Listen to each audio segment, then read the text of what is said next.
Bien, les comentaba, buenos días.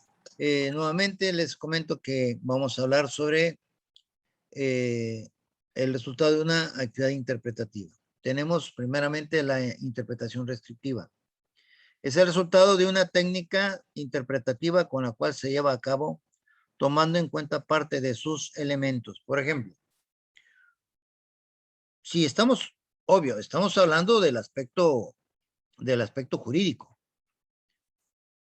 Si nosotros analizamos el artículo 214 del Código Penal de Sinaloa, vemos que se encuentra integrado esa figura típica, se encuentra integrada por varios elementos normativos, como cuáles son el engaño,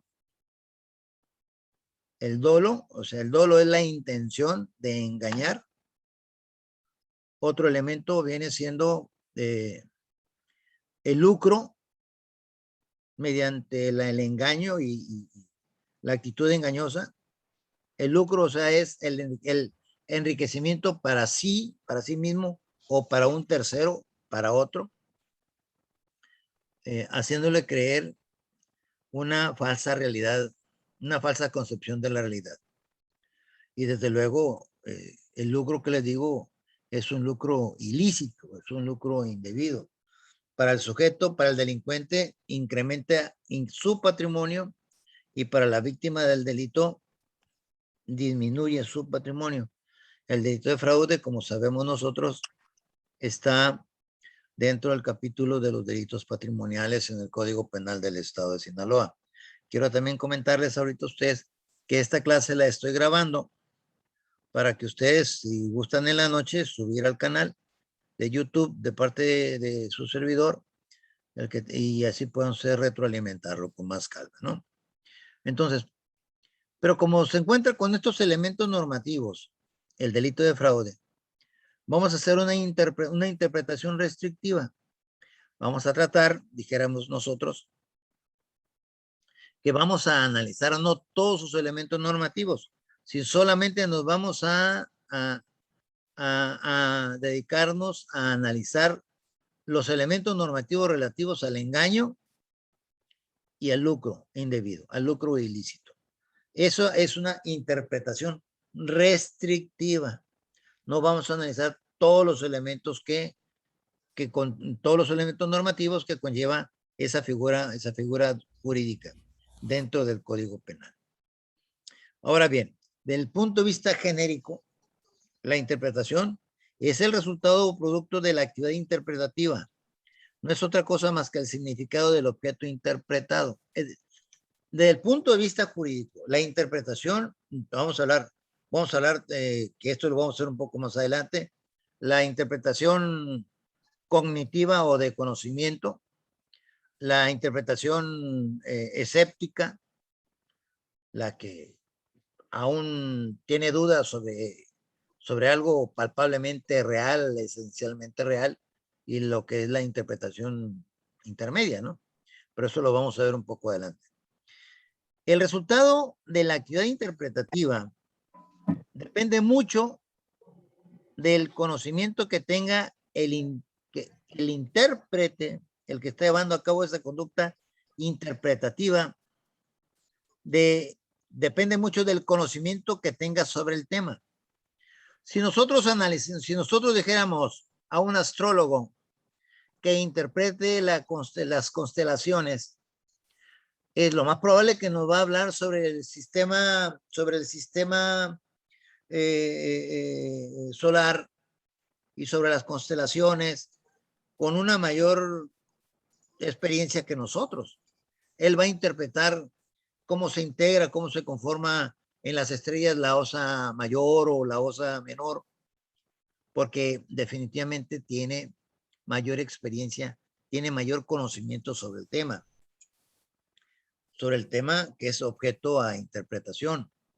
Pero si esto nosotros lo trasladamos al ámbito jurídico, obvio es que vamos a tener que saber nosotros en materia, por ejemplo, en materia administrativa, tema jurídico.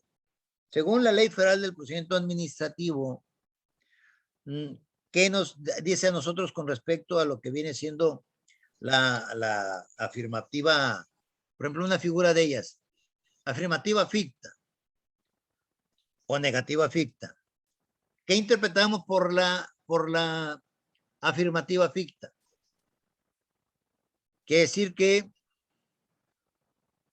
la afirmativa ficta, según la Ley Federal del Procedimiento Administrativo, se refiere al silencio administrativo. ¿Cuál es el término que establece la Ley Federal Administrativa para que opere la afirmativa ficta? Se dice que después de haber recibido la autoridad administrativa el documento y no le ha dado respuesta en un sentido o en otro a lo que se le está solicitando, después del plazo de 15 días, entonces, ante ese silencio administrativo, que así lo denomina la Corte y lo denomina la doctrina, ante ese silencio administrativo, quiere decir que aun y cuando no haya dado respuesta en sentido afirmativo la autoridad a la cual se le pidió la opinión, la información, quiere decir que fictamente, o sea, ficticiamente está manifestando ante el silencio administrativo, está afirmando estar de acuerdo con las pretensiones del ciudadano, de lo solicitada su opinión. ¿Ok?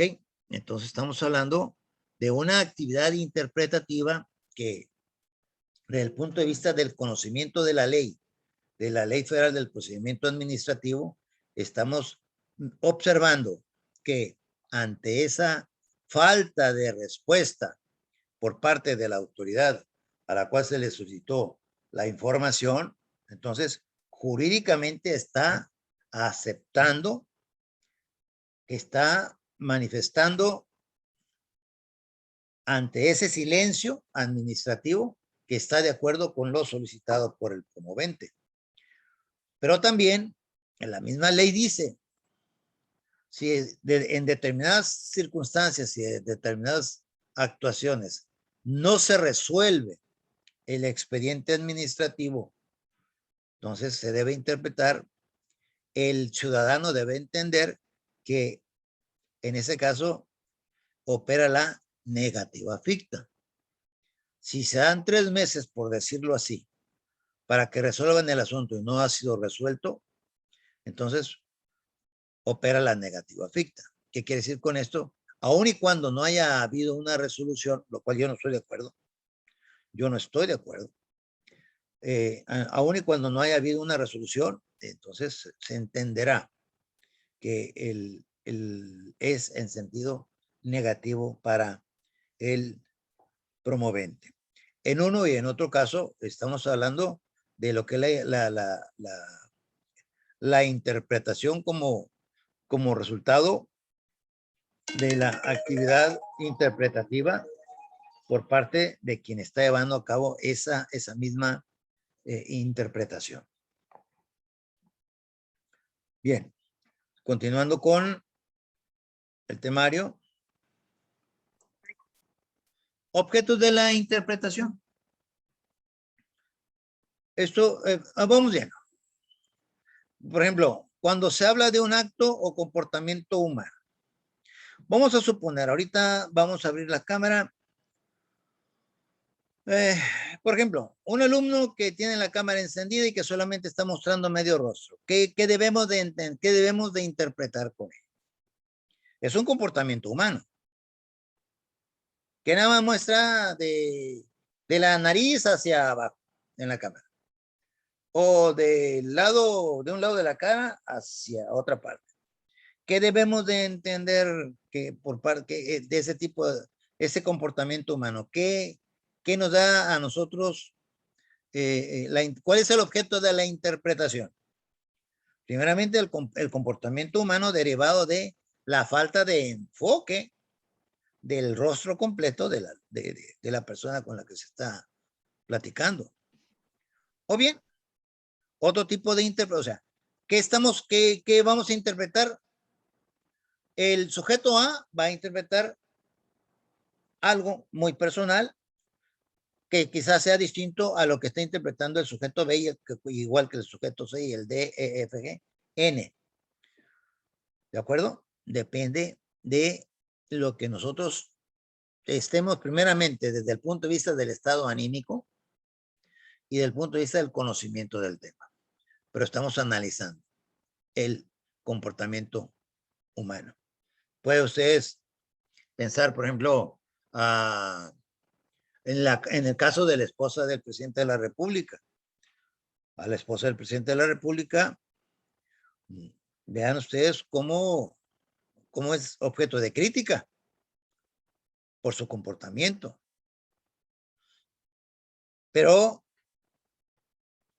por otra parte, o sea, en cuanto a que ella, por su actitud, una persona, es una persona que ha demostrado ser, pues como ella lo dijo, ¿no? Yo no soy, no quiero que se me ubique como primera dama del país, no. Primera dama somos todas las mujeres. Y eso es un comportamiento humano. ¿Qué dice de ella? ¿Qué dice de ella? Pues simplemente nos está diciendo algo grandioso de la persona. O sea, ¿por qué? Porque es una persona humilde y dicen que la grandeza se demuestra estrictamente en base a la humildad en cuanto a su comportamiento. Vemos que es una persona, es una mujer. Vuelvo a repetir, estamos hablando de comportamiento humano. Estamos hablando de una mujer que en su forma de actuar y de ser denota ser una persona sumamente sociable y sencilla. Y al decir sencillez es en el mejor de los términos. Es en el mejor de los términos. Pero ¿qué pasa con nosotros? En el caso particular mío, digo, qué varón, qué señora tan agradable, que no tiene actos de prepotencia. El presidente de la República, como en su comportamiento como autoridad, un comportamiento humano como dentro de sus atribuciones de presidente. A muchísima gente le cae como patada en las partes más sensibles del ser humano. Y a otros no. Dice, bueno, híjole, lo que nunca había pasado. Se dice que está derrochando el dinero con las personas de la tercera edad. Unos dicen que para ganarse votos, pero a otros sectores de la sociedad decimos, bueno, lo que nunca se había visto, de todas maneras se gastaba el dinero. Ahora que cuando menos le toquen parte del dinero a las personas de la tercera edad y a los jóvenes estudiantes, a la gente que tiene mayor necesidad económica. De todas maneras, el dinero se despilfarraba. Y no es que este no sea un despilfarro, porque finalmente, en una interpretación de ese comportamiento humano, aplicándolo a la interpretación jurídica, vemos nosotros que esos programas de gobierno están con estricto apego al artículo 25 constitucional, que viene siendo la distribución de la riqueza. Entonces, con el 25 y 26 constitucional. Pero ojo, estamos hablando de interpretación. ¿De qué? De un acto llevado a cabo por una persona. Pero así como piensa Francisco López Sánchez, pues puede ser que no la piense todo el mundo. Piensen exactamente lo contrario. Ahora, este comportamiento humano que está llevando a cabo Francisco López Sánchez, ¿qué van a decir? Ah, es un arrastrado. Es un arrastrado, está vendido. Está vendido con el presidente. Es un lambiscón. Va a formar parte de la propia interpretación en cuanto al que inclusive a la interpretación, ellos están interpretando mi interpretación, pues, porque ya mi interpretación se está asumiendo en un comportamiento humano mediante un acto jurídico por parte de una tercera persona. Todo depende del punto de vista que lo deseamos ver. Todo depende del estado anímico y todo depende de la opinión que tengamos nosotros en relación a la persona. Inclusive, yo ahorita a ustedes, inclusive en el lugar donde se encuentran, en el lugar donde se encuentran. Ustedes vean, por ejemplo, vean ustedes. A su cámara. Levantan ustedes, por ejemplo, la mano derecha y de frente a ustedes y van a percatarse de que de frente a ustedes se van a percatar que levantan ustedes la mano derecha y frente a ustedes se van a percatar que se está levantando la mano izquierda, el lado izquierdo. Y lo mismo ocurre con la mano izquierda. De frente a ustedes se levanta la mano de su lado derecho. Pero todo es cuestión de interpretación porque aquí nos estamos viendo reflejados en la cámara. Y eso ocurre también con respecto a las cuestiones normativas, a los aspectos normativos. Todo depende desde el ángulo que lo vean. Y yo les decía a ustedes en su casa, por ejemplo, ustedes pueden voltear hacia su lado izquierdo, hacia su lado derecho y hacia el frente, y ustedes pueden describir en el lugar en que se encuentran. Pero si frente a ustedes no tienen un espejo, no pueden describir y no pueden interpretar lo que está a espaldas de ustedes. ¿Por qué? Porque tienen, por decirlo así, desconocimiento de lo que está a espaldas de ustedes, de lo que son aspectos oscuros del conocimiento, porque no lo tienen a la vista, no le pueden dar una interpretación determinada. Pero si hubiera una persona frente a ustedes, cara a cara, esa persona sí le puede dar una interpretación a lo que ustedes no ven, a ese lado oscuro de ustedes. Entonces, volvamos a lo mismo. Todo de hasta, inclusive, aplicando la interpretación desde el punto de vista meramente filosófico, vamos a decir que la interpretación depende mucho desde el punto de vista de la observación del problema. Todo depende de dónde te encuentres ubicado en relación al problema. ¿Cuál es el problema? La interpretación del comportamiento del ser humano, la interpretación de un objeto. Y ahora, en el inciso B, cuando se habla de un acontecimiento histórico o social, lo mismo. Si nosotros hablamos de Miguel Hidalgo y Costilla como precursor de la independencia en México, del movimiento independentista en México, hay algunas personas que interpretan la personalidad de Miguel Hidalgo y Costilla como un sanguinario, que era una persona que no se tentaba el corazón en privar de la vida a cuanta persona se oponía a ese movimiento independentista. Sin embargo, la historia nosotros la interpretación de la historia, la interpretación sobre ese acontecimiento histórico, social, nos hace ver como un héroe. A José María Morelos y Pavón, de igual manera. O bien, en el inciso C, cuando se trata de hablar cuando se habla de interpretar un texto. Cuando hablamos nosotros de un texto, pero si hablamos de un texto, cualquiera que este sea, motivacional, inclusive texto hasta de recetas de cocina o texto normativo, todo depende de la experiencia que tengamos en relación al tema. Si nosotros hablamos sobre la interpretación de la Biblia, pues ¿cuántas interpretaciones podrá haber? Hay un sinnúmero de interpretaciones y se ha dicho con todo respeto. Dicen que es una misma Biblia o son muy pocas las Biblias que puede haber distintas unas de otras. Pero se está interpretando un texto. De una religión a otra religión tienen una interpretación determinada. Y no me voy a meter en cuestiones religiosas porque no es el tema en sí. Pero estamos hablando de ello en relación a la interpretación. Pero si nosotros hablamos sobre la interpretación jurídica del punto de vista restringido, estamos hablando que se refiere a la atribución de una formulación normativa en dudas o controversias en su campo de aplicación. Fíjense ustedes, formulación normativa en dudas o controversias en su campo de aplicación. Va, fíjense ustedes la diferencia. Materia civil, artículo 14 constitucional, párrafo cuarto. Fíjense bien. El artículo 14 constitucional, párrafo cuarto, nos dice a nosotros que las sentencias del orden civil serán dictadas,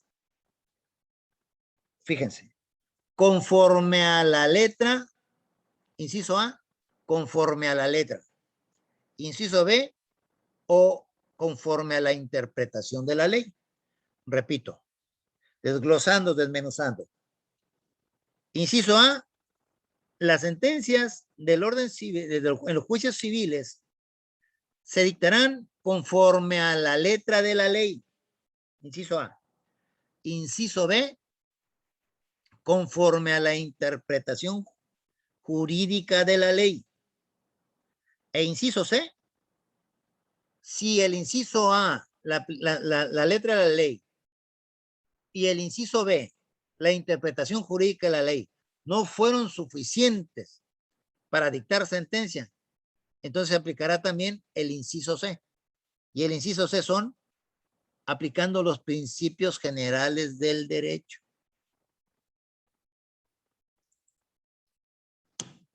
Entonces, aquí tenemos tres formas de cómo va el juez civil a dictar sentencia.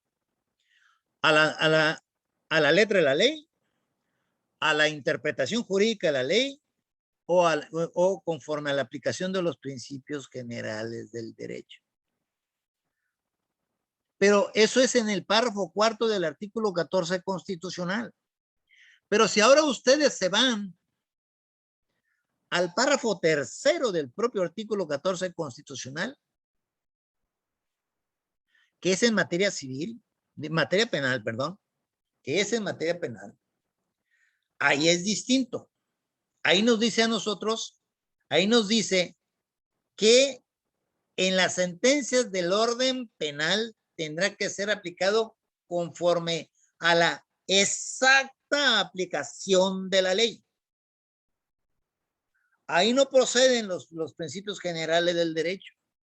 Ahí no procede la interpretación jurídica de la norma.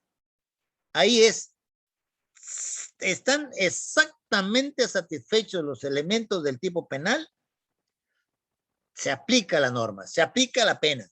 No se acredita uno de los elementos que establece el delito. Volvemos al delito de fraude. No se acreditó plenamente el dolo penal, porque hay dolo civil. No se acreditó plenamente el dolo penal.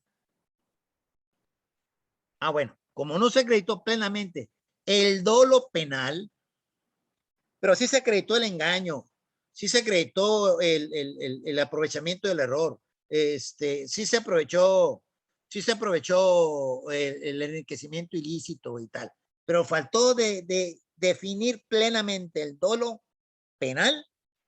Bueno, entonces se tiene que absolver al acusado, porque en materia penal la ley es exacta. Es exacta. ¿Sí captan la diferencia?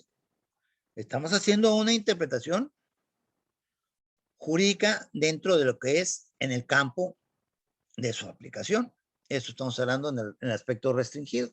Y en el aspecto amplio, pues se emplea para referirse a atribuciones de significado a una formulación normativa independientemente de dudas o controversias. Aquí lo tenemos nosotros, por ejemplo, en materia ambiental.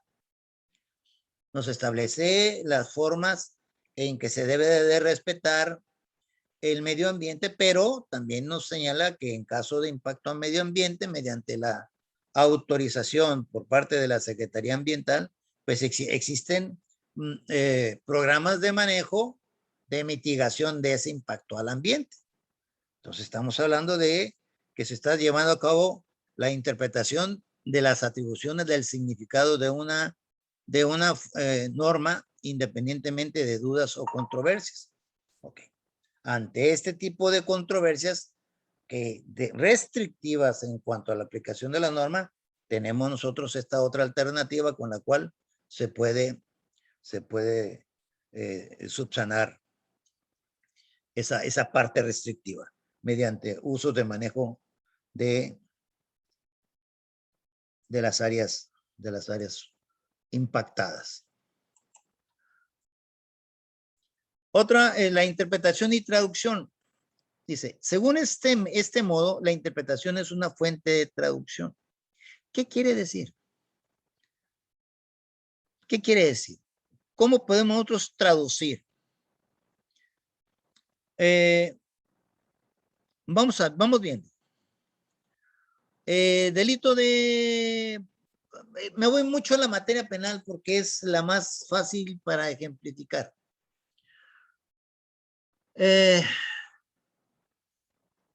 ¿Qué debemos de traducir en el delito de homicidio? En el delito de homicidio dice, comete el delito de homicidio el que prive de la vida a otra persona.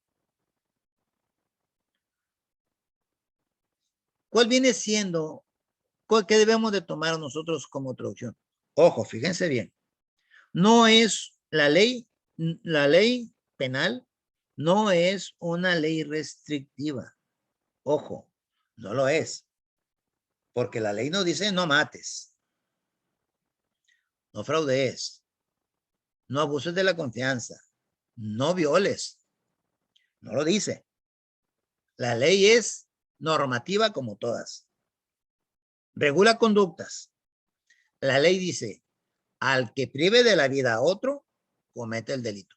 O sea, al que prive de la vida a otra persona, en estas condiciones se le impondrán estas penas. Al que se le,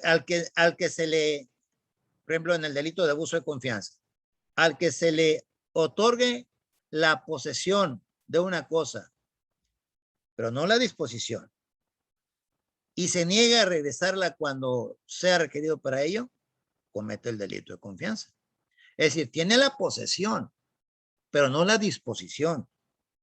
Si, por ejemplo, a mí me prestan un carro, me prestan un vehículo, y yo ese vehículo, fulano X me presta ese vehículo, y ese vehículo yo lo vendo, no estoy robándolo, porque él voluntariamente me lo facilitó. Pero me dice, Francisco, regrésame el carro que te presté, ¿quieres? Híjole, lo vendí. No cometí robo tampoco. No cometí fraude tampoco. Pero sí abusé de la confianza de él, porque me prestó, me otorgó la posesión del vehículo, si ustedes quieren temporal, pero no la disposición. ¿Qué debemos nosotros bajo estas figuras jurídicas? ¿Qué debemos nosotros de interpretar en cuanto a qué bienes, traduciéndolos, a cuál es el bien jurídico que vienen ellos, que viene protegiendo la ley? En los delitos de que viene siendo fraude y abuso de confianza y robo. Patrimonio. El patrimonio, exactamente el patrimonio. Y en el homicidio, la preservación de la vida. La vida. Exactamente. Entonces, eso es una forma de interpretación. Y nosotros lo vemos en los propios textos normativos. ¿Por qué son congenéricos? Porque al final del camino estamos hablando de conductas humanas que se encuentran, en este caso particular, se encuentran establecidas en un mismo cuerpo normativo. Bien. Posturas doctrinales bajo los dos conceptos de interpretación del que estábamos hablando ahorita. Este modo asume que existen fuentes claras, significado pacífico, y fuentes oscuras, significado dudoso. Es lo que comentábamos ahorita con respecto a que ustedes, la manera en que van ustedes a interpretar lo que pueden ustedes tener de frente a ustedes en la instancia en la que se encuentren. Ustedes pueden describir y pueden interpretar qué es lo que tienen ustedes a la vista. Esas son las fuentes claras. Al lado izquierdo, que ahorita para ustedes estoy volteando al lado derecho. Lado izquierdo, lado derecho. Pero esas son las fuentes claras. las fuentes dudosas, las oscuras, las que están a espaldas de uno. Por ejemplo, tenemos nosotros volvemos nuevamente al artículo 92 constitucional y la interpretación de la Suprema Corte. Eso es una interpretación oscura, porque su significado es dudoso. ¿Por qué razón? Porque en el artículo 92 constitucional dice que los decretos promulgados por el presidente de la República deben ir firmados por el encargado del despacho según corresponda a la materia. Más o menos eso es lo que dice el artículo 92 constitucional. Pero en la Ley Orgánica de la Administración Pública Federal, encontramos con que, creo que es el artículo 13 de la Ley Orgánica, donde dice que el secretario de Gobernación es el que deberá de firmar los decretos publicados en el Diario Oficial de la Federación por el presidente de la República. Y en una interpretación de la Corte, dice que debe ser el secretario de Gobernación porque es el encargado realmente de la Administración Pública Federal. No es cierto. No es verdad. Porque si ustedes leen, por ejemplo, en el decreto del 2 de agosto de 1978, el decreto de 2 de agosto de 1978, donde se declararon áreas nacionales protegidas en el Golfo de California por el presidente en aquel entonces, José López Portillo, vemos que el decreto fue firmado por el presidente López Portillo y por el secretario de Medio Ambiente, no por el secretario de Gobernación. Esta interpretación es reciente. Esta interpretación fue posterior a la de 1978. ¿Qué pasó aquí? Esto es una interpretación oscura. Su significado, el significado a esa interpretación es dudosa. Por eso, esa interpretación jurídica, desde mi punto de vista, y lo digo con toda la verdad y con toda la transparencia, es totalmente contrario a derecho. Aquí la Suprema Corte rebasó el Poder Legislativo. No le costaba nada, inclusive al Poder Legislativo Federal, haber inclusive reformado el artículo 92 o derogado el artículo 92 constitucional, si ustedes quieren. Reformado, más fácil. En lugar de que fuera el secretario encargado de la materia del asunto que se trate, que pusiera y que los decretos van a ser publicados en el Diario Oficial de la Federación y firmados por el secretario de Gobernación. Punto. De esa manera, con la reforma constitucional, ya queda salvado todo. Pero fue una interpretación que hizo la Suprema Corte y una reforma que hizo los diputados federales, la Cámara y el Congreso de la Unión, una reforma al artículo, no, fue una adición al artículo 13 de la Ley Orgánica de la Administración Pública Federal, donde dijo que los decretos solamente deben de ir, bastará con que vayan firmados por el secretario de Gobernación. Bueno, esa es una interpretación jurídica oscura, porque su fuente, ¿por qué? Porque los principios generales del derecho establecen claramente, uno de los principios generales del derecho, que son más de 100, uno de ellos dice claramente que el juzgador no puede ver más allá donde la ley no mira. Y en este caso, el juzgador, llámese Suprema Corte de Justicia de la Nación, al momento de interpretar la Constitución, vio más allá del texto constitucional. Y eso no solamente es interpretar, eso quiere decir que también ellos están legislando.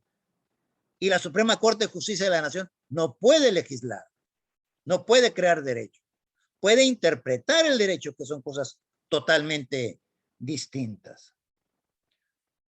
¿Hasta aquí alguna duda, muchachos?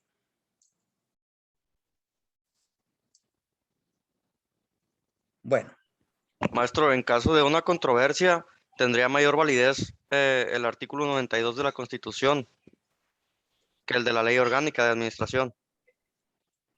Pues sí, pero ahí tendría que promover el 35% de los senadores, la controversia constitucional, no, de los diputados, perdón, de los diputados y ahí, pero fíjate una cosa, ahí, qué buena pregunta inclusive, porque la controversia constitucional la tiene que resolver la Suprema Corte en pleno y quien hizo la interpretación fue la Suprema Corte.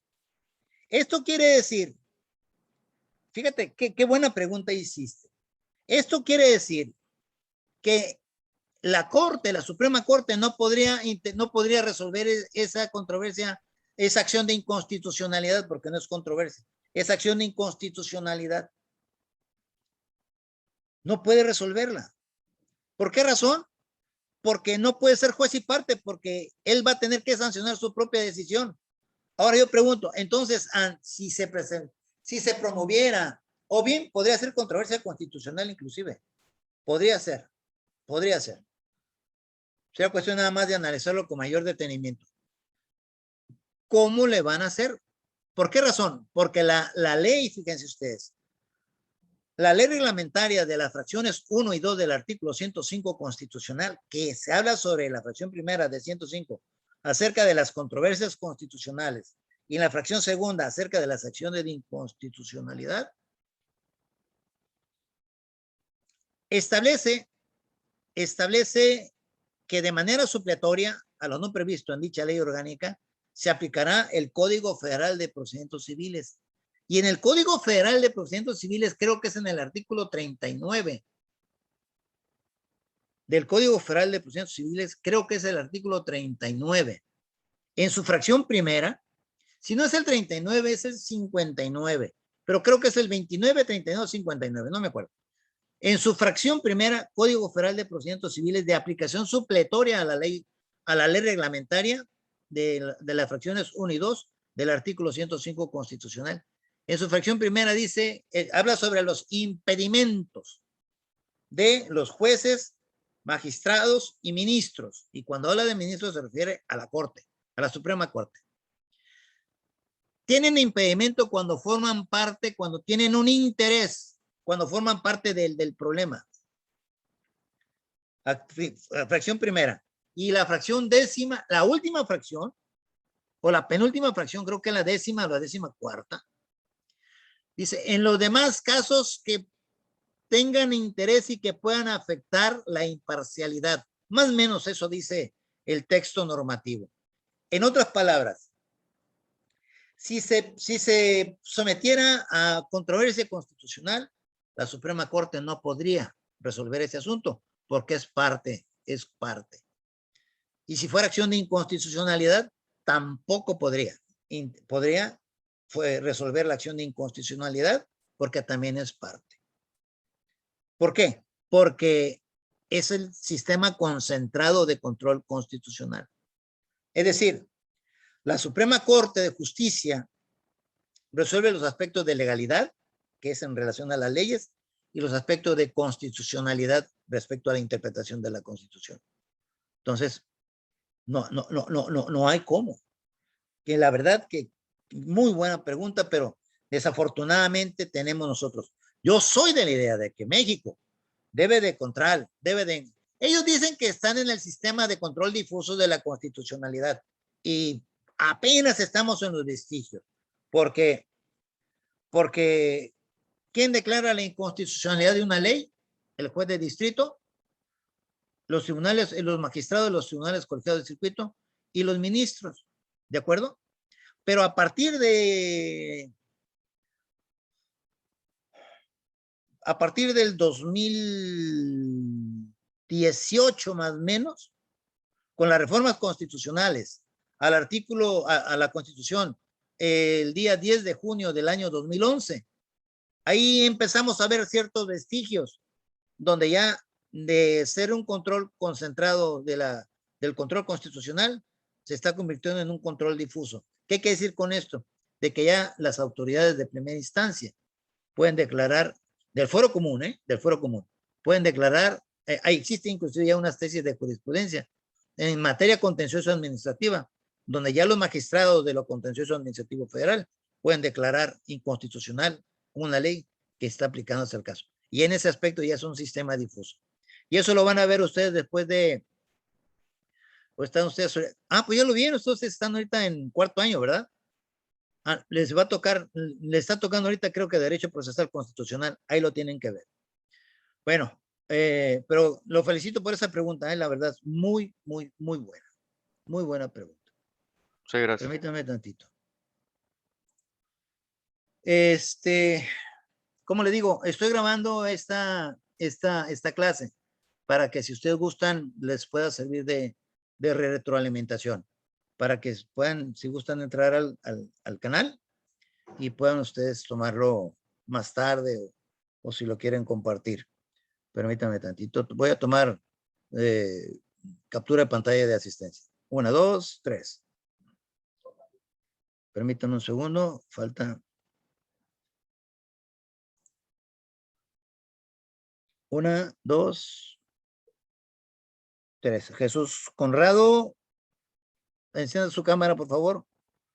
1, 2, 3. Ya, lo siento, no alcanzó. Pues la verdad que me da mucho gusto saludar a los jóvenes.